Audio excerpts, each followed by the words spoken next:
আসসালামু আলাইকুম রহমতুল্লাহ বারাকাতুহু।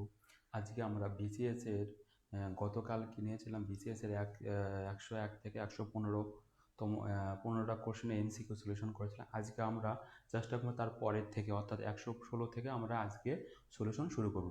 49তম বিসিএস যে স্পেশাল বিসিএস হচ্ছে, সেখানে যে পদার্থবিজ্ঞানের প্রশ্ন হয়েছিল, সে প্রশ্নগুলো আমরা সলিউশন করব।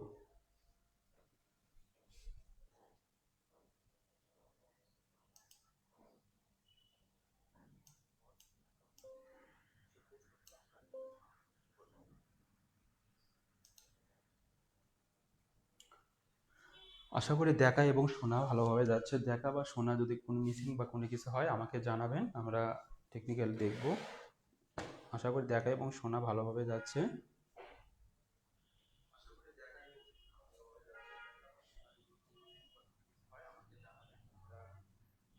আমরা কমেন্টের মাধ্যমে আমাকে জানাবেন।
তাহলে আমরা শুরু করব আজকে। এখন আমরা শুরু করব যে আজকে অবশ্য আমাদের পেজ থেকে লাইভে আছি, আর এই ফেসবুক পেজ। আজকে ফেসবুক পেজ থেকে লাইভ আসা হয়েছে।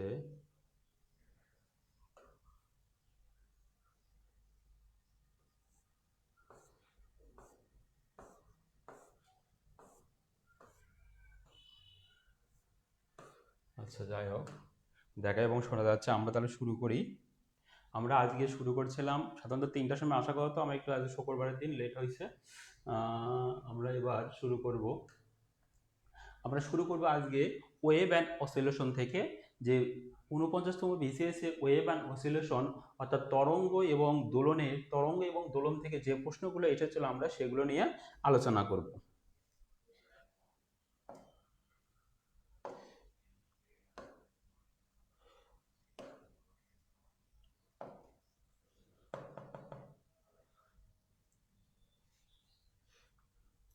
তাহলে আমাদের প্রশ্ন আছে যে একটা স্প্রিং, একটা কাকে স্প্রিংকে একটা স্প্রিংকে যদি 40 সরি 20, একটা স্প্রিংকে যদি আমরা কি করি,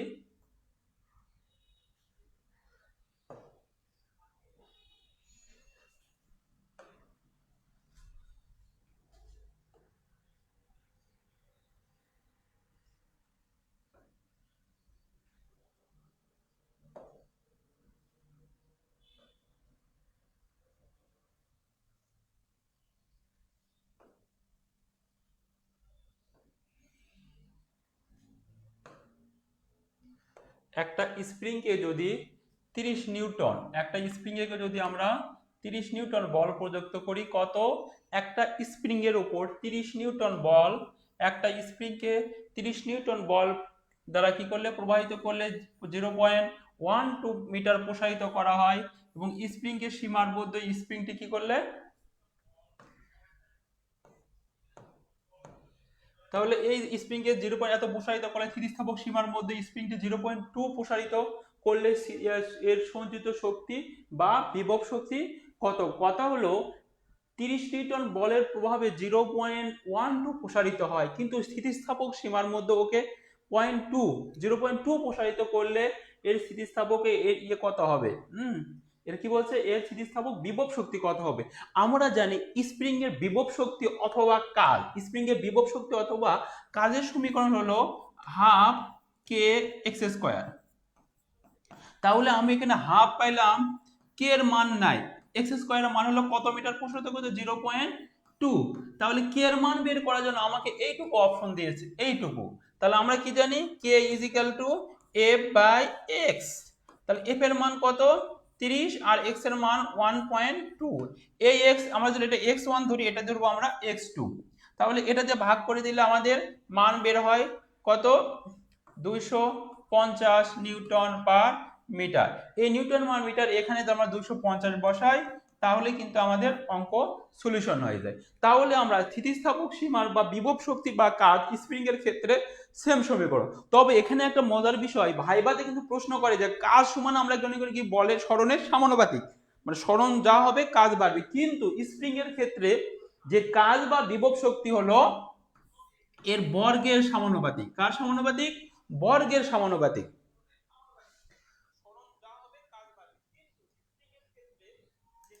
কিন্তু আমরা এখন আমাদের স্টুডেন্টদের মধ্যে একটা সমস্যা আমরা এখানে খেয়াল করি, যে এই যে বললো যে স্থিতিস্থাপক বিভব শক্তি সরণের বর্গের সমানুপাতিক, বর্গের সমানুপাতিক।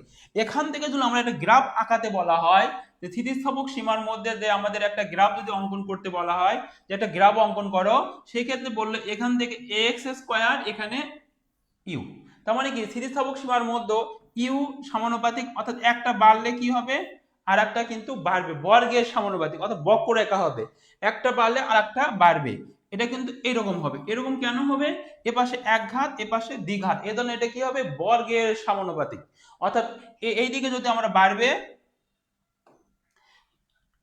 এখানে দেখেন যে এখানে যত আস্তে আস্তে বাড়বে, এইদিকে এক্স এর মান বাড়বে, উপর দিকে ইউ এর মান বাড়বে, অর্থাৎ যত ওই দিকে যাবে আস্তে আস্তে বাড়বে। এটা হলো এই গ্রাফটা, এই গ্রাফটা কার গ্রাফ, এই গ্রাফটা হলো ইউ ভার্সেস এক্স স্কোয়ারের গ্রাফ। অর্থাৎ এটা কার গ্রাফ, হ্যাঁ সরি এখানে এটা ভুল হয়েছে, এটা হলো যে কার গ্রাফ, এটা হলো যে এটা ইয়ে হয়েছে, আমি ভুলটাই পড়াতে শুরু আঁকাছি। এটা হলো কি এক্স এর গ্রাফ, যে ইউ ভার্সেস এক্স এর গ্রাফ। তাহলে এর মধ্যে সম্পর্ক কি, বর্গের সমানুপাতিক। তাহলে বর্গের সমানুপাতিক ইউ ভার্সেস এক্স এর গ্রাফ হবে, এক্স বাড়লে ওটা বাড়বে, তার মানে কি সমানুপাতিক সম্পর্ক, বর্গের সমানুপাতিক।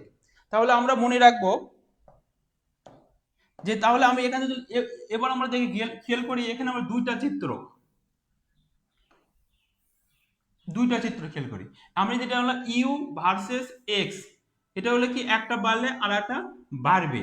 এটা হলো কি ইউ ভার্সেস এক্স এর গ্রাফ, কিন্তু এর মধ্যে সম্পর্ক কি, এদের সম্পর্ক হলো যে বর্গের সমানুপাতিক।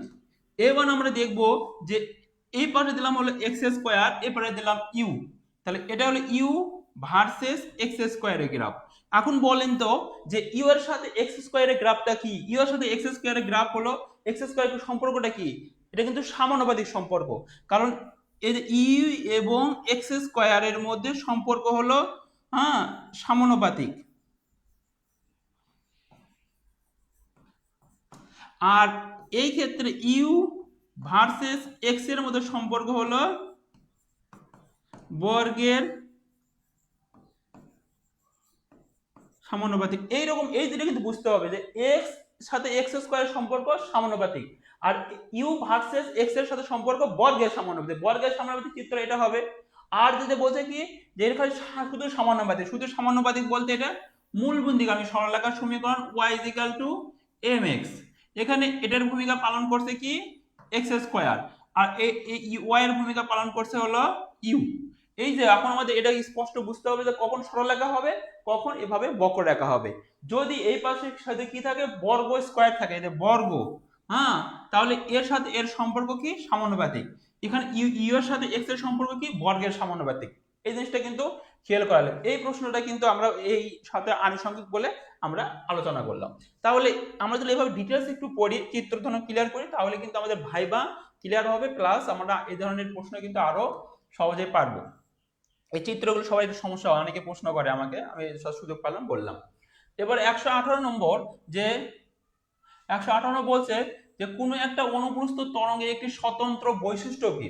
অনুপ্রস্থ তরঙ্গের একটা স্বতন্ত্র বৈশিষ্ট্যটা কি। আমরা জানি কি যে অনুপ্রস্থ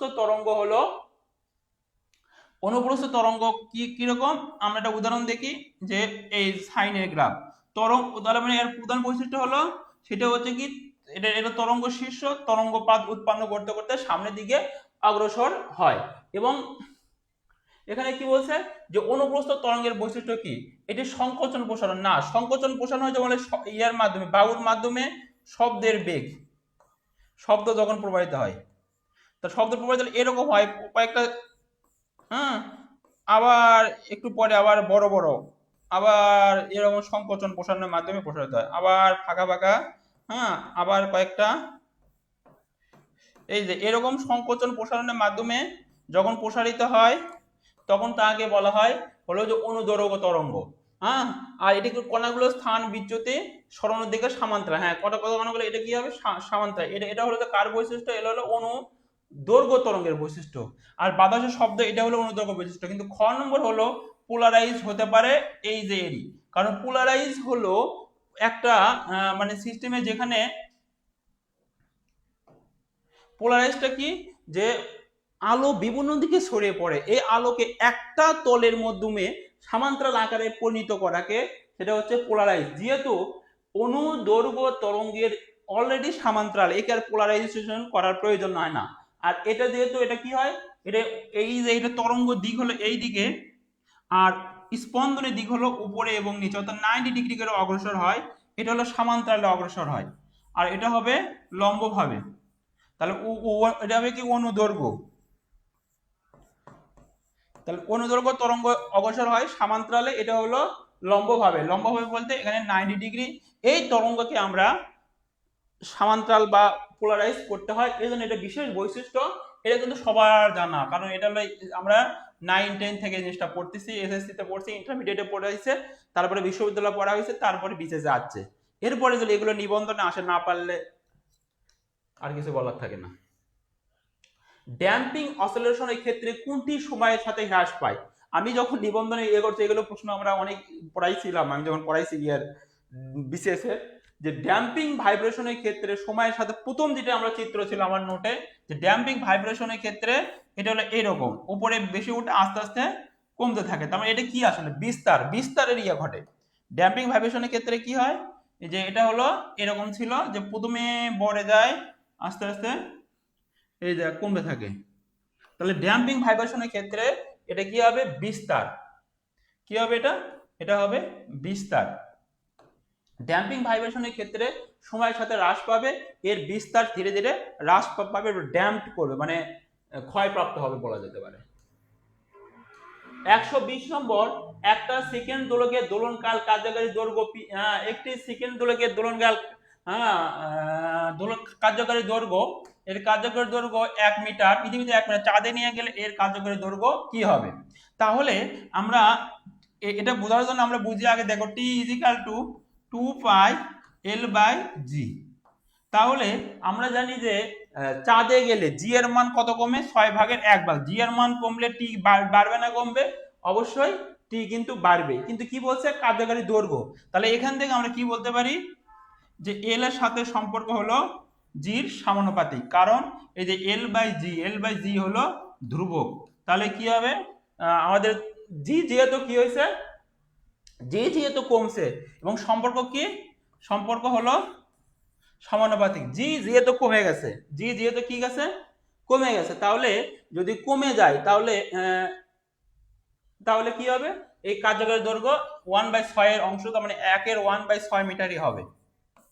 তাহলে এটা কি হলো, যে পর্যায়কালীন সূত্র, এই যে এখানে করা আছে দেখবেন, এভাবে সূত্র দিয়ে করা যায়, অথবা আমাদের কনসেপ্ট দিয়েও করা যায়। কারণ এল আর জির সাথে সম্পর্ক হলো, আমাদের ডিটেলস দেখি, এটা কিন্তু খুবই গুরুত্বপূর্ণ, যে টির সাথে, এই যে টি ইজিক্যাল টু 2/L/g, টির সাথে এল এর সমানুপাতিক বর্গের, টির সাথে জির হলো যে বর্গমূলের ব্যস্তানুপাতিক।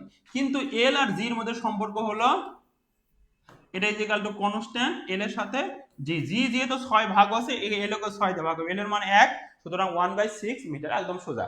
কিন্তু যদি এখান থেকে যদি আমরা এখানে দেখব যে এটা is equal to 2 pi L by G, তাহলে এটা কি হবে এল স্কয়ার সমানুপাতিক এল। এই যে আমাদের যদি এখানে যদি গ্রাফ আঁকাতে বলে যে গ্রাফ অঙ্কন করো, তখন এল টি, এখানে টি দিলাম, এখানে এল দিলাম, তাহলে টি দিলে এল মানে একটা বাড়লে কিন্তু আরেকটা বাড়বে, অথবা এইদিকে আমরা যেদিকে আমরা দেই এই গ্রাফটা কিন্তু এইরকম হবে। এটা হলো কি যে টির সাথে এল এর বর্গের সমানুপাতিক, তাহলে টির সাথে এল এর সম্পর্ক বর্গের। কিন্তু যদি গ্রাফটা এরকম হয় যে এরকম টি স্কোয়ার, এদিকে এল দিলাম, তাহলে টি স্কোয়ারের সাথে এল এর সম্পর্ক কি সরাসরি সমানুপাতিক। টি স্কোয়ারের সাথে এল এর সম্পর্ক, টি স্কোয়ারের সাথে এল এর সম্পর্ক, টি স্কোয়ার ভার্সেস এল এর সম্পর্ক হলো সমানুপাতিক, আর টির সাথে টি ভার্সেস এল এর সম্পর্ক হলো বর্গের সমানুপাতিক। তাহলে এটা হবে, এটা যেহেতু সমানুপাতিক এটা হবে সরলরেখা, এটা বর্গের সমানুপাতিক, তাই হবে এটা বক্ররেখা। আচ্ছা, এগুলো আমাদের বুঝতে হবে। এটা গেল। একটি সরল দোলকের দৈর্ঘ্য 4 গুণ করা হলে, একটা সরল দোলকের কি করা হলো, এই যে দেখেন একটি সরল দোলকের দৈর্ঘ্য 4 গুণ করা হলে পূর্বে দোলনকাল কত পূরণ হবে। তাহলে এটাই সরল দোলকের দৈর্ঘ্য 4 গুণ করা হয়েছে, তাহলে এখানে টি সমানুপাতিক টি সমানুপাতিক দৈর্ঘ্য এল এর সাথে বর্গের সমানুপাতিক, এই যে তাহলে বর্গের সমানুপাতিক হলে তাহলে কি হবে 4l মানে কি হবে দ্বিগুণ, 4 গুণ করলে দ্বিগুণ হবে, টি হবে কত গুণ দ্বিগুণ হবে, এটা তো সোজা। এই যে এখানে আমরা সরাসরি বললে হবে, বা এরকম করে আমি যেভাবে বললাম টি সমানুপাতিক এই যে এল, এল হলো 4 গুণ, তাহলে 4l হবে, 4l বানিয়ে দিলে এর 2 বারে আসবে, তার মানে এটা কত হলো যে দ্বিগুণ বৃদ্ধি পেল, এই যে 2l, তাহলে কি হলো তাহলে কি বৃদ্ধি পাবে, তাহলে দোলনকাল দ্বিগুণ বৃদ্ধি পাবে, তাহলে কি হবে দ্বিগুণ বৃদ্ধি পাবে। একটু আমাদের এটা কিন্তু বুঝতে হবে যে এগুলো প্রশ্ন কিন্তু এবার আমাদের বলেন যে এই প্রশ্নের মধ্যে কোন প্রশ্ন কি কঠিন ছিল, নিবন্ধন ঠিক এইরকম হবে যে অল্প সময়ের মধ্যে সব পড়ে ক্যাচ করতে পারবে। এই জন্য আমাদের করতে হবে বেসিকটা ক্লিয়ার রাখতে হবে, এবং বেসিক ক্লিয়ার রাখার পরে আপনাকে এমসিকিউ গুলো প্র্যাকটিস করতে হবে, বিভিন্ন বোর্ডের বিশ্ববিদ্যালয়ের প্রশ্নগুলো আপনাকে প্র্যাকটিস করতে হবে। সরল সন্ধিত গতিতে চলমান কোনো কণার মোট ভর ই এবং বিস্তার এ হলে আমরা জানি কি যে সরল সন্ধিত স্পন্দন কণার যে মোট যে শক্তি সেটা কি ছিল, আমাদের মোট শক্তি ছিল মোট শক্তি ছিল হাফ কে এ স্কয়ার। আবার আমরা ওমেগা ইজ ইকুয়াল টু কি হয়, omega square is equal to K by M, তাহলে কে ইজ ইকুয়াল টু ছিল এম ওমেগা স্কয়ার, অর্থাৎ হাফ এম ওমেগা স্কয়ার এটা হয়। তাহলে মোট শক্তি হলো এর বিস্তারের বর্গের সমানুপাতিক, এই যে এখানে বলছে তাহলে বিস্তারের বর্গের সমানুপাতিক, তাহলে ক নম্বর উত্তর হবে, কই হবে এটা ক নম্বর উত্তর হবে বিস্তারের বর্গের সমানুপাতিক। এটা কি হবে বিস্তারের বর্গের সমানুপাতিক, এটা হবে যে বিস্তারের বর্গের সমানুপাতিক।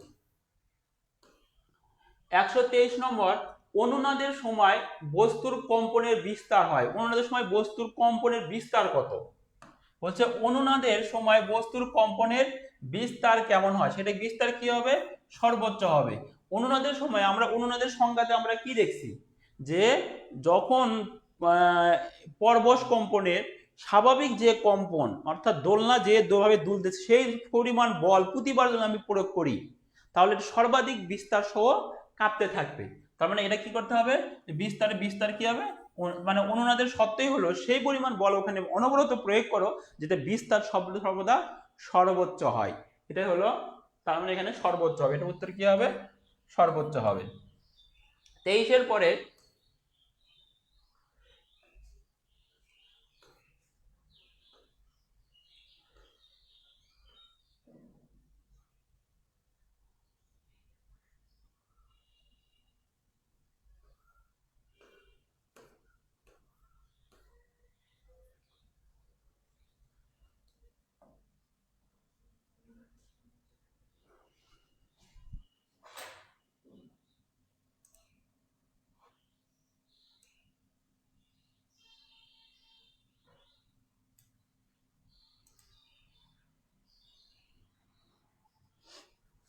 এবার আমরা দেখবো যে 124 নম্বরটা, যে 100 কত নম্বর, 24 নম্বর।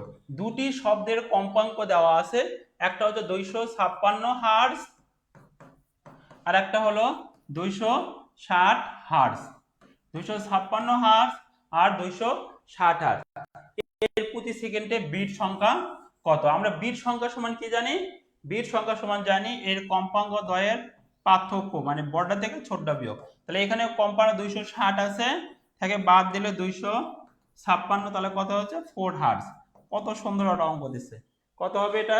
4 হার্জ হবে।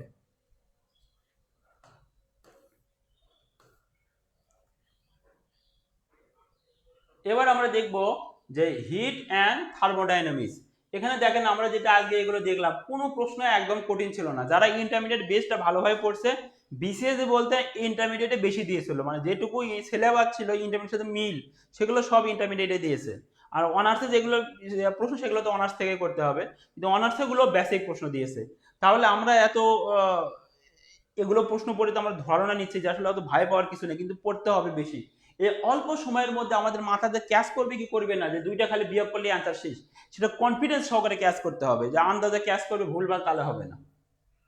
তাহলে এবার আমরা দেখব তাপ, থার্মোডাইনামিক্স এবং kinetic gas off kinetic theory of gas.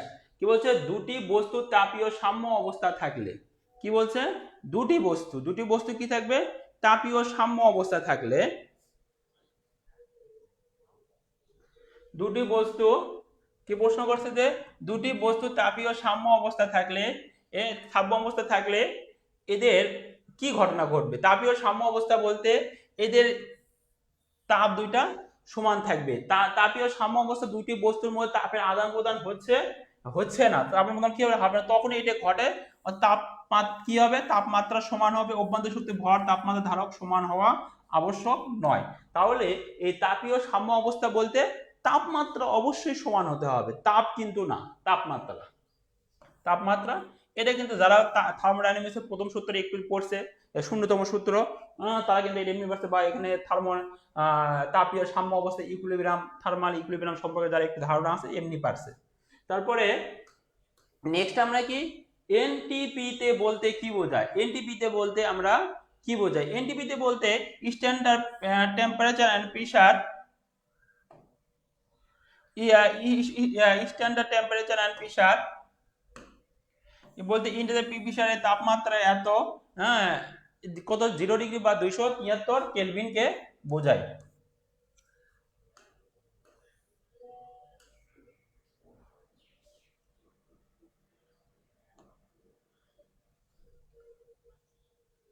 আর চাপ বলতে বোঝাচ্ছে আমাদের, চাপ বলতে বোঝায় যে 1.013 গুণন 10⁻⁶ ডাইনস পার সেন্টিমিটার স্কয়ার। এটা কিন্তু আমাদের বোঝা, অথবা এখানে ইয়েতে লিখলে 1.013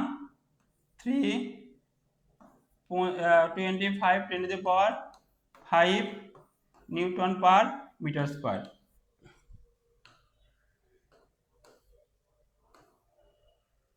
এই যে অনার্সের প্রশ্ন, যে ক্লাসিয়াস ক্লাম্পিয়ন সমীকরণের জন্য কোনটার ক্ষেত্রে প্রযোজ্য?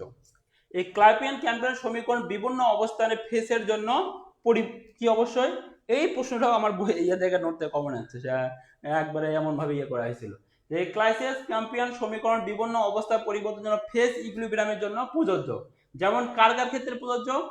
সেটা হলো তরল এবং কি করতে পারে, কঠিন তরলের ক্ষেত্রেও প্রযোজ্য। তরল বাষ্প, গ্যাস তরল, অর্থাৎ তরল গ্যাস, হ্যাঁ, তরল গ্যাস এবং কঠিন তিনটের ক্ষেত্রেই প্রযোজ্য। তাহলে কোনটার উপর প্রযোজ্য হবে? যে কঠিন তরল, হ্যাঁ, এই দুটোর ক্ষেত্রেও এই সূত্র ক্লাসিয়াস ক্লাম্পিয়ান সমীকরণ প্রয়োগ করা যায়। তরল গ্যাস জল সাম্য অবস্থায় সেই ক্ষেত্রেও প্রয়োগ করতে পারি। তারপরে গ্যাস তরলের ক্ষেত্রেও প্রয়োগ, অর্থাৎ সবগুলোর ক্ষেত্রে পরিবর্তন করা যায়। অর্থাৎ যে কোনো দুইটা অবস্থার সাম্য অবস্থার প্রযোজ্যের ক্ষেত্রে কি করা হয়, এই যে চাপ এবং তাপমাত্রা, অর্থাৎ এই ক্লাম্পের এই সমীকরণ ছিল তরল এবং কঠিন সাম্য অবস্থার ক্ষেত্রে চাপ এবং তাপমাত্রার সম্পর্ক কেমন সেটা, আবার তরল এবং বাষ্পের ক্ষেত্রে চাপ এবং তাপমাত্রার সম্পর্ক সেটা নির্ণয় করা, আবার হলো তরল এবং গ্যাসের ক্ষেত্রে সেটাও তাপ এবং চাপের সম্পর্ক নির্ণয় করা যেটা হয় সেটা হচ্ছে ক্লাসিয়াস ক্লাম্পিয়ান সমীকরণ। অর্থাৎ ক্লাসিয়াস ক্লাম্পিয়ান এমন একটা সমীকরণ যে সমীকরণের সাহায্যে তরল গ্যাস গ্যাস তরল গ্যাস অথবা তরল বাষ্প, তরল গ্যাস তরল অথবা কঠিন তরল হলেও হবে, তরল বাষ্প হলেও হবে, গ্যাস তরল হলেও হবে, যেটাই হোক আর কি, সবগুলোর ক্ষেত্রে চাপ এবং তাপমাত্রার মধ্যে সম্পর্ক নির্ণয় যে সূত্রটা ছিল সেটা হচ্ছে ক্লাসিয়াস ক্লাম্পিয়ান সমীকরণ। এটা অনার্স লেভেলে। এটা হচ্ছে অ্যাডিয়াবেটিক মানে রুদ্ধতাপীয় প্রসেস। রুদ্ধতাপীয় প্রসেস হচ্ছে, আমরা মনে রাখি রুদ্ধতাপীয় প্রসেসটা কি, রুদ্ধদ্বার, অর্থাৎ আমরা যদি একটা গরমের শীতের দিনে রুমের কন্ডিশন বিবেচনা করি, শীতের দিনে আমরা দরজা জানালা সব কিছু কি করে ক্লোজ করে দিই। ক্লোজ করে দিই মানে কি, তাপ অপরিবেশ পদার্থ দ্বারা ঘিরে দিই, যাতে রুমের ভিতরে কি হয় না, বাইরে থেকে তাপের আদান প্রদান হয় না, অর্থাৎ তাপের আদান প্রদান হবে না। সেই প্রসেসটা হচ্ছে অ্যাডিয়াবেটিক প্রসেস, অর্থাৎ রুদ্ধতাপীয় প্রসেস। তাপের যদি আদান প্রদান না হয় তাহলে আমার রুম, শীতের দিনে রুম আস্তে আস্তে গরম হবে, তাপমাত্রা বেড়ে যাবে, তাপের আদান প্রদান হবে না। সেই সূত্র হলো, আমরা জানি যে অ্যাডাপটিভ প্রসেসের সূত্র, এটা আমরা সবাই জানি না, ইন্টারমিডিয়েট যারা পাস করছে, PV is equal to gamma সমান কনস্ট্যান্ট, অর্থাৎ তাপের আদান প্রদান হয় না। এখানে কি হবে না, তাপের আদান প্রদান ঘটে না, হ্যাঁ, তাপমাত্রা বৃদ্ধি পায়, তাপমাত্রা পরিবর্তন হয়, হ্যাঁ, তাপমাত্রা বৃদ্ধি বা হ্রাস মানে কমে আর কি। তার মানে এখানে ডেল্টা টি এর মান পরিবর্তন, কিন্তু তাপের আদান প্রদান হয় না, অর্থাৎ ডেল্টা কিউ, হ্যাঁ, ডেল্টা কিউ সমান 0। সেটা হচ্ছে রুদ্ধতাপীয় প্রসেস। তাপীয় সাম্য অবস্থা কোন সূত্র দ্বারা প্রকাশ করে? তাপীয় সাম্য অবস্থা মানে শূন্যতম সূত্র, যেমন ইকুইলিব্রিয়াম, এখানে দুটো প্রশ্ন করছে একদম একই, শূন্যতম সূত্র থেকে দুইটা প্রশ্ন করছে, যে তাপীয় সাম্য অবস্থা বলতে আমরা তাপের আদান প্রদান হবে না, সরি, তাপমাত্রা আদান প্রদান হবে না, তাপের আদান প্রদান ঘটে, তাপমাত্রা কনস্ট্যান্ট রাখবে। এটা হচ্ছে কি জিরোথ ল, তাপীয় সাম্য অবস্থা দ্বারা, এটা আমাদের শূন্যতম সূত্র, এই সূত্রটাই কিন্তু আমাদের জিরোথ ল নামে পরিচিত। গ্যাসের ক্ষেত্রে কোন সম্পর্কটি সঠিক নয়? এটা আমাদের পিবি ইজিক্যাল টু এনআরটি ওই সূত্র থেকেই দিচ্ছে, সঠিক নয়। তাহলে পিবি ইজিক্যাল টু, হ্যাঁ, এখানে আমরা কি জানি যে পিবি ইজিক্যাল টু পিবি তো গামা ইজিক্যাল টু কনস্ট্যান্ট, কোনটি কনস্ট্যান্ট নয় সেটা বলছে। তাহলে পিভি যদি গামা যদি কনস্ট্যান্ট হয় তাহলে কিন্তু এটা আর কিন্তু কনস্ট্যান্ট হয় না, কারণ এটা কিন্তু এটার উল্টা, এমনি বোঝা যাচ্ছে। আর এটা সূত্র, এটাও সূত্র, কারণ পিভি তো গামার এখানে তিনটা সম্পর্কই সঠিক, এটাও সঠিক, এটাও সঠিক, এটা কিন্তু আমরা ওয়েল ডিফাইন আমরা জানি, কিন্তু এটা কিন্তু আমরা কখনো দেখি নাই। এটা কিন্তু উত্তর, অথবা আপনারা এই সূত্র থেকে এই সূত্র প্রমাণ করা যায়, আবার এই সূত্র থেকে এটা প্রমাণ করা যায়, এই দুটাই সূত্র, তিনটা এটা হয়। ঠিক আছে, ভান্ডার ওয়ালস সমীকরণ, এই সমীকরণে এ কি ধ্রুবক? এটা কিন্তু কেমিস্ট্রির জন্য প্রযোজ্য, কারণ এখানে এ একটা ধ্রুবক আছে, এখানে বি একটা ধ্রুবক আছে। এ যেহেতু ধ্রুবক, পির সাথে সম্পর্ক, এর সম্পর্ক পির সাথে, আর ভির সাথে সম্পর্ক হলো ভি, তাহলে ভি নির্দেশ করে আয়তন, আর এ নির্দেশ করবে কি আকর্ষণ বল, আকর্ষণ শক্তি। তাহলে এটা কি হবে, এটা তাহলে কার উপর নির্ভর করবে, যে এটা হচ্ছে আন্তঃআণবিক আকর্ষণের উপর নির্ভর করবে, কারণ গ্যাসের আয়তনের উপর নির্ভর করে হলো বি, তাপমাত্রার উপর নির্ভর করে না, বোলসম্যান ধ্রুবকের উপর নির্ভর করে। সহজ কথা, যে যার যেটা সহগ, এটা হলো কার কার সাথে সম্পর্ক আছে, এ এ এ বাই ভি স্কয়ার। তাহলে এটা কিন্তু এর রাশি, এটা কিন্তু এ রাশি না, এটা পির সাথে যদি যুক্ত থাকে, আমরা জানি যে সমপর্যায় সমজাতীয় রাশি যোগ বিয়োগ সম্ভব, অর্থাৎ এটাকে আমরা বলবো আন্তঃআণবিক আকর্ষণের কারণে এই টার্মটা যোগ হয়েছে। হ্যাঁ, এটা কিন্তু মনে রাখবো যে এ বাই ভি স্কয়ার যুক্ত হয় হলো আন্তঃআণবিক আকর্ষণ বলের কারণে, সুতরাং এটা হলো আন্তঃআণবিক আকর্ষণ নামে পরিচিত। এটা হলো দুটি, এবার দেখো আমাদের এটা 41, এবার আমরা দেখি 132, দুইটি বিন্দু চার্জের জন্য। এবার দেখবো আমরা ইলেকট্রিসিটি অ্যান্ড ম্যাগনেটিজম। দেখেন ওইখানে যে আমরা ওইগুলো আমরা পড়লাম 116 থেকে, যে এগুলো 131, 16 31 বলতে এখানে প্রায় 16টার মতো, 15 16টা 17টা। তাহলে এই প্রশ্নের মধ্যে কোনটা কিন্তু কঠিন ছিল না, কিন্তু সমস্যা হলো সময় কম ছিল, কম সময়ের মধ্যে মাথাতে ব্রেনে যদি কাজ করে তবে পারবে, ব্রেনের কাজ না করলে তার পাওয়া সম্ভব নয়। হ্যাঁ, কিন্তু আমাদের কিন্তু বুঝতে হবে যে এগুলো আসলে সহজ ছিল, বেশি কিন্তু কঠিন ছিল না। আচ্ছা, তারপরে কি বলছে যে দুইটি বিন্দু চার্জের মধ্যে দূরত্ব দ্বিগুণ করলে তাদের মধ্যে বল কত গুণ হবে। দুইটি বিন্দু চার্জের মধ্যে দূরত্ব দ্বিগুণ করলে এদের মধ্যে বল কত গুণ হবে। তাহলে আমরা জানি কি বলের সাথে দূরত্ব সম্পর্ক কিন্তু সবাই জানি বর্গের ব্যস্তানুপাতিক, বর্গের ব্যস্তানুপাতিক। তাহলে ব্যস্তানুপাতিক দ্বিগুণ করলে তাহলে মানে কি এফ 1/2d বানালে এখানে তাহলে কি 1/4 হবে না, তাহলে 1/4 1/d², এরকম একটা কথা। তার মানে এখানে কি হবে তাহলে, তাহলে f/4 হবে, তাহলে 1/4 একদম সোজা 1 কি হবে 4 হবে। আমাদের এবার দেখি আমরা ধারক সম্পর্কে। ধারক আমরা কি একটা ইলেকট্রিক ডিভাইস যে চার্জ সঞ্চয় করতে পারে। কি করতে পারে, ধারক হচ্ছে অল্প সময়ের জন্য চার্জ সঞ্চয় করতে পারে। হ্যাঁ, কি করতে পারে, চার্জ সঞ্চয় করে ভবিষ্যতে ব্যবহার করার জন্য। হ্যাঁ, এটা ধারক। তাহলে একটু ধারকের একক হলো ফ্যারাড বা মাইক্রো ফ্যারাড। তাহলে কিন্তু আমাদের এখানে ধারকের একটা কথা আছে যে আমাদের যে ফ্যারাড একক অনেক বড়, আসলে কত বড়, পৃথিবী যদি পুরো একটা ক্যাপাসিটর বানানো হয় এবং ধারক হিসেবে ব্যবহার করা হয়, তাও এক ফ্যারাড সম্পন্ন কোনো ধারক তৈরি করা সম্ভব হবে না। অর্থাৎ এই জন্য আমাদের এখানে ব্যবহার করা হয় মিলি মাইক্রো ধারক। 2 এত ক্যাপাসিটরকে এত চার্জ করলে সঞ্চিত শক্তি। তাহলে আমরা সঞ্চিত শক্তির সমীকরণ জানি ইউ সমান হাফ সি ভি স্কোয়ার। তাহলে এখানে সির মান দেওয়া আছে 2 গুণন মাইক্রো বলতে 10⁻⁻6 ফ্যারাড, আমাদের এটা বানিয়ে নিলাম।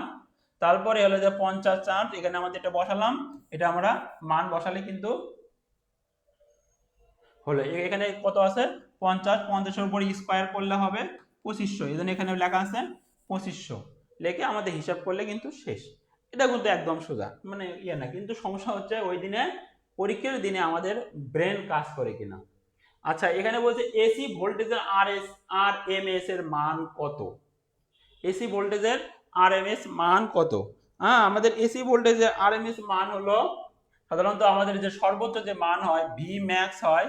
হ্যাঁ, সেই ভি ম্যাক্স এর হলো 1 এই যে এত গুণ। হ্যাঁ, তার মানে আমাদের যে এটা একটা গ্রাফ ছিল মনে আছে কিনা, এই যে এইরকম এখানে কিন্তু আরএমএস মান থাকে 0.7 এটা হলো সর্বোচ্চ মান। এই জন্যই বলা হয় যে আমাদের বাসা বাড়িতে যে সাপ্লাই দেয় সেটা হচ্ছে আরএমএস মান সাপ্লাই দেয়। 220 হচ্ছে ভোল্ট। এটা ভাবে তো প্রশ্ন করে যে আমাদের বাসা বাড়িতে যে 220 ভোল্ট সাপ্লাই দেয় সেটা কি মান, অ্যাভারেজ না আরএমএস মান, সরি এটা ম্যাক্সিমাম। এটা যদি ম্যাক্সিমাম মানের সাথে, তাহলে এটা কি মান, তাহলে 220 সেটা হচ্ছে আরএমএস মান, মানে হলো যে root mean square, root means square. এই যে স্কয়ার ভেলোসিটি যে মানটা সেটা আমাদের দেয়। কিন্তু যদি কাউকে শক করে মানে 220 ভোল্ট, তাহলে সে কত ফিল অনুভব করবে, সর্বোচ্চ পরিমাণ। তার মানে এর যে আরো পরিমাণ হবে, আরো সর্বোচ্চ পরিমাণ বলতে এটা হলো 6 এদের মান, এটা জাস্ট তাহলে 0.707, এটাতে ভাগ করে দিলে প্রায় 311 হয়। সে 311 ভোল্টেজ অনুভব করবে। হ্যাঁ, কারণ আমাদের এখানে যে বাসা বাড়িতে আরএমএস মান দেয় এটা হচ্ছে, তো মনে রাখতে হবে যে এটা কিন্তু সবাই মোটামুটি জানা, একবার দেখে পারার কথা। এবার দেখি 135 নম্বর, যে 50 মিলি হেনরি ইন্ডাক্টর 3 কত 3 কারেন্ট 3 অ্যাম্পিয়ার কারেন্ট বহন করে কি পরিমাণ চুম্বক শক্তি। এখানে চুম্বক শক্তির যে সমীকরণ সেটা দেওয়া আছে। আমরা চুম্বক শক্তির যে সমীকরণ সেটা জানি আমরা E = half L I square. তাহলে এই সমীকরণ যে জানবে মান ভরে দিলে হবে। এটা মিলিকে শুধু আমাদের এখানে করা আছে, এই যে মিলিকে আমাদের 50 মিলিকে যেমন হলে 0.05 হবে আর 3-এর উপর স্কোয়ার, তাহলে এটা ফলাফল কিন্তু এটা হবে। এটা হিসাব করে যেটা দেবো সেটা কিন্তু উত্তর। যে মনে রাখবে যে ইন্ডাকশন মানে চুম্বক শক্তির সমীকরণ সঞ্চিত সমীকরণ, এটা কিন্তু আমাদের এগুলো সবগুলি আমাদের ইয়েতে আছে, একবার পেজ নম্বর সবগুলি উল্লেখ আছে। যারা ছিল সবাই থেকে জিজ্ঞাসা করেন, পিডিএফ যারা পড়ছিল ওই সময় আমার 500 টাকা কোর্স ছিল ওই কোর্স, কিন্তু সবাই বেশিরভাগই কাজে লাগাতে পারেনি, সবাই কেউ অনেকে অবহেলা করছে। পরে ভাবতেছে যে সব তো কমন আছে, আমি পিডিএফ এত কষ্ট করে দিন রাত খাটিয়ে করে দিয়েছিলাম, তারা ঠিকভাবে পড়েনি। চুম্বক ক্ষেত্রের সাথে সম্পৃক্ত কোন রাশিটি সম্পূর্ণভাবে চুম্বকিত করলে ফেরা চুম্বকের চুম্বকত্ব শূন্য নামিয়ে আনতে পারে। হ্যাঁ, আমরা জানি যে চুম্বক ক্ষেত্রে যে রাশিটি সম্পূর্ণভাবে চুম্বকিত একটি ফেরোচুম্বক পদার্থকে চুম্বকত্ব পরিণত করতে পারে, সেটা হচ্ছে কোয়েসিভ। হ্যাঁ, কোয়েসিভ ফোর্স। যে কোয়েসিভ ফোর্স যদি আমরা প্রয়োগ করলে একটা চুম্বকে সম্পূর্ণ চুম্বকিত যেটা ফেরোচুম্বকে চুম্বকত্ব, মানে এটা ফেরোচুম্বক পদার্থ সাধারণত চুম্বকত্ব তৈরি করা হয়। একে যদি আমরা কোয়েসিভ ফোর্স, যে ফোর্সে মানে এই ফোর্সের কারণে সে সম্পূর্ণ কি হতে পারে, চুম্বকে সম্পূর্ণরূপে একটি ফেরোচুম্বক পদার্থ চুম্বকত্ব শূন্য হয়ে যাবে। কোন ফোর্সের কারণে? সেটা হচ্ছে কোয়েসিভ ফোর্সের কারণে। এটা যারা থিওরি পড়ছে আগে থেকে, এটা ইন্টারমিডিয়েটে ছিল। চুম্বক, হ্যাঁ, চুম্বক এবং বিদ্যুৎ এবং চুম্বকের মধ্যে ইলেকট্রনের উপর যে সঠিক সংকেত, এটা হচ্ছে একই সাথে যদি চুম্বক শক্তি এবং বিদ্যুৎ শক্তি উপস্থিত থাকে সেটাকে বলা হচ্ছে ইলেকট্রনের চুম্বক শক্তি এবং বিদ্যুৎ শক্তি। হ্যাঁ, সেই এখানে যদি চুম্বক শক্তির একক হলো কিউই, আর সরি বিদ্যুৎ শক্তি হলো কিউই, এ ফিজিক্যাল আমার মনে আছে কিনা, কিউই, আর চুম্বক শক্তি হলো এফ ভি গুণন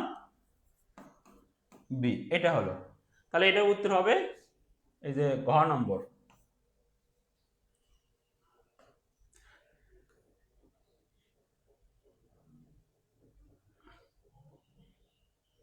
আচ্ছা, এখানে একটা আছে যে এই যে ফোর্স, এই ফোর্সের একটা নাম আছে, টোটাল ফোর্স। চুম্বক শক্তি আর ইয়ে ফোর্সের নাম হলো, এটার নাম হচ্ছে লরেন্স ফোর্স। নামটা কি? Lawrence force. চুম্বক শক্তি এবং বিদ্যুৎ শক্তি একত্রে যোগ করলে যে ফোর্সটা পাবো সেই ফোর্সটার নাম হচ্ছে লরেন্স ফোর্স। সে লরেন্স ফোর্সের সমীকরণ, এটা ইন্টারমিডিয়েট বইয়ে আছে। হ্যাঁ, দুইটা, আচ্ছা এটা বললে হলো যে দুইটা ক্ষেত্রে সম্মিলিত যদি আমাদের হয়, যেটা আগে বললাম, প্রভাবে মোট বল এফ, এটিকে বলা হবে লরেন্স বল বলা হয়। 138 নম্বর, যে কারেন্ট বাই লুপের টর্ক কার্যকর কি হলো, টর্ক কার্যকর হয় কারণ কি? একটা কারেন্ট বাই লুপের টর্ক কার্যকর হবে কখন? টর্কের মধ্যে ডাইপোল উৎপন্ন করে। কি বল? ডাইপোল। ডাইপোল টর্কের ভিতরে ডাইপোল আচরণ করে। চুম্বক ক্ষেত্রের মধ্যে যদি কোনো একটা কারেন্ট বাই লুপ ম্যাগনেটিক আচরণ করে ডাইপোল হিসাবে, তবে এক্ষেত্রে লুপের উপর টর্ক কার্যকর হয়, টর্কে ঘুরে দেয়। ম্যাগনেটিক ডাইপোলটা কেমন, যে এটা যদি এরকম একটা থাকে, এইদিকে এটা এইদিকে, এটা এইদিকে, এটা এইদিকে, আর এটা এইদিকে। দেখেন যে এটা যে এই যে এটা এইদিকে। আচ্ছা, সাধারণত লুপটা এরকম হয় যে লুপের ভিতরে যে এটা হলো যে পজিটিভ, এটা হলো নেগেটিভ। এটা পজিটিভ এবং নেগেটিভ লুপ তৈরি করে। আর লুপ তো আর এইদিকে আমাদের প্রয়োগ করা হলো, বি তৈরি করা হলো, মানে ম্যাগনেটিক ফিল্ড প্রয়োগ করা হয়। ম্যাগনেটিক ফিল্ডের সাথে এটা সমান্তরাল, এটাও কি হলো সমান্তরাল। কিন্তু এই জিনিসটা যে আমাদের কারেন্ট একটা যায় এই দিকে আর একটা যায় এই দিকে, এটা যায় এই যে এই দিকে যাওয়ার ফলে একটা কি করবে, এই যে ম্যাগনেটিক ডাইপোল হিসেবে ব্যবহার করবে, এবং এটা হচ্ছে লুপের উপর টর্ক কার্যকর এবং লুপটিকে ঘুরে দেয়। এই যে এটা এই দিকে কার্যকর, এটা এই দিকে, মানে এটা এই দিকে, এটা এরকম করে লুপের সৃষ্টি করে। সেটা বলছে যে লুপের কার্যকর হবে তখন কি হলে, একটা ডাইপোল সৃষ্টি করলে।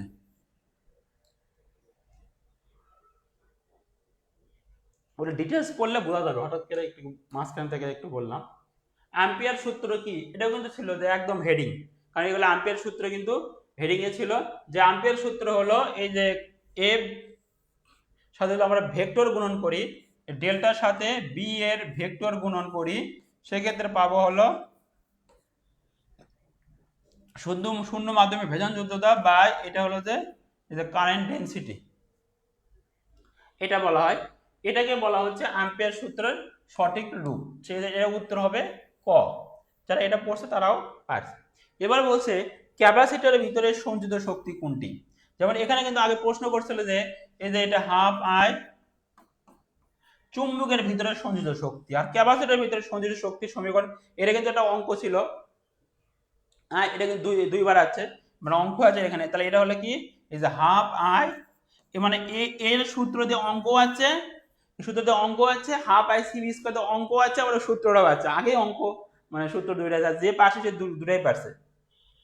এটাও কিন্তু ইন্টারমিডিয়েট বইয়ের অঙ্ক। 141 নম্বর হলো যে একটি চার্জ দেওয়া আছে, একটি চার্জকে 0.5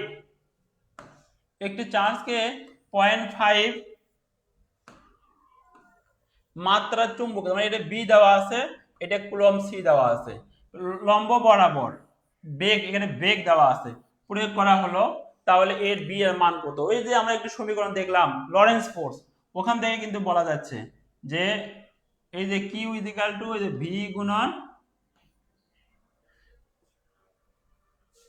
বি, এটা কিউ ইজিক্যাল টু ভি গুণন বি, এটা হচ্ছে এরকম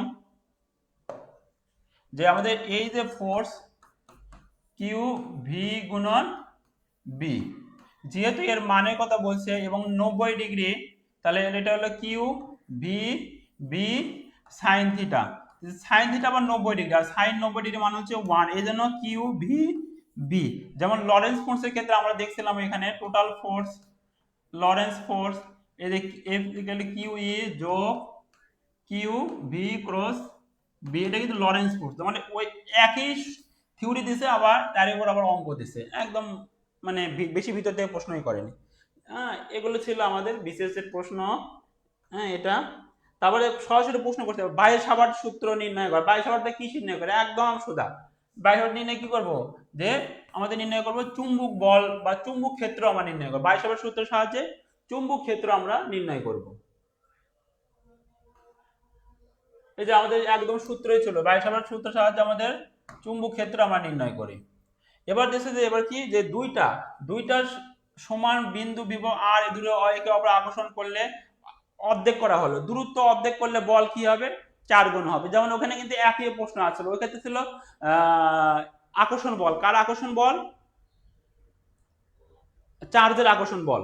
আর এখানে আছে সমান বিন্দু এত দূরত্ব আকর্ষণ করে, তার দূরত্ব আর হলে এক্ষেত্রে আকর্ষণ বল কত হবে? তাই এই ক্ষেত্রে আমরা আকর্ষণ বল কি হবে, ওই যে ওটা ছিল এরকম যে আমরা ডি স্কয়ার, এটা আমরা দ্বিগুণ করলে তাহলে 1/4 গুণ, আর এটা হচ্ছে কি অর্ধেক করা হলো দূরত্ব অর্ধেক করা হলো, অর্ধেক মানে ওই উল্টা আর কি, যে এখানে d/2 এর উপর স্কয়ার, তাহলে এই 2 কিন্তু উপরে যায়, তাহলে অর্থাৎ কত হবে? 4f হবে।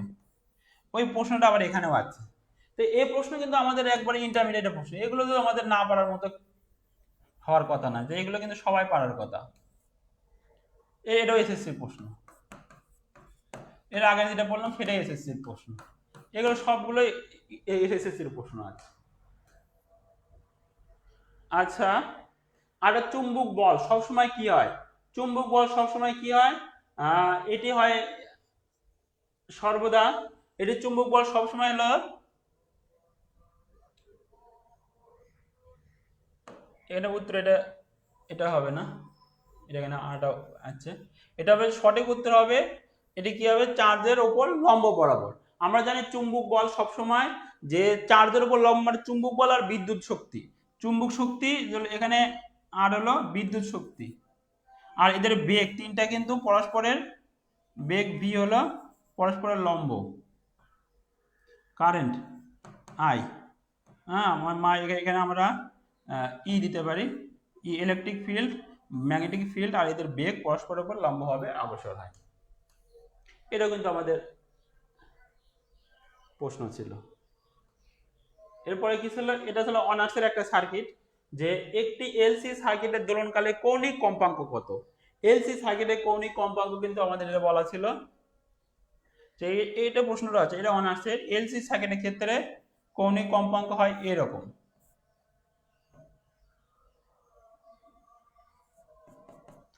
এরকম হয় কৌণিক কম্পাঙ্ক 1/LC, এটা গ নম্বর উত্তর। এগুলো কিন্তু আমাদের করতে হবে, দেখতে হবে যে এলসি সার্কিটের ক্ষেত্রে কৌণিক কম্পাঙ্ক আমরা যেন আলোচনা করছিলাম, এগুলো কিন্তু ছিল। এটাই হলো আজকে এই পর্যন্ত। আমরা সামনের দিন আবার 100, আমরা নেক্সট দিন যদি আগামীকালকে অথবা তার পরশু দিন আমরা এই 156 থেকে লাস্টে আর একটা ক্লাস নিয়ে শেষ করার চিন্তা ভাবনা আছে, বা আরো 2টা। তাহলে আমরা আজকে দেখলাম 116 থেকে 145 পর্যন্ত দেখলাম। আপনারা আমার এই যে আগের ক্লাসটাও দেখবেন, আগের ক্লাসটা আমি লিঙ্ক দিয়ে দেবো নি, ইউটিউব লিঙ্ক দেবো নি, ফেসবুকের লিঙ্কও দেবো নি, আপনারা দেখলে বুঝতে পারবেন যে আসলে বেশ প্রশ্ন সব হবে ইন্টারমিডিয়েট লেভেলের বাইরে প্রশ্ন করার খুবই সম্ভাবনা কম। সবাইকে ধন্যবাদ। আসসালামু আলাইকুম।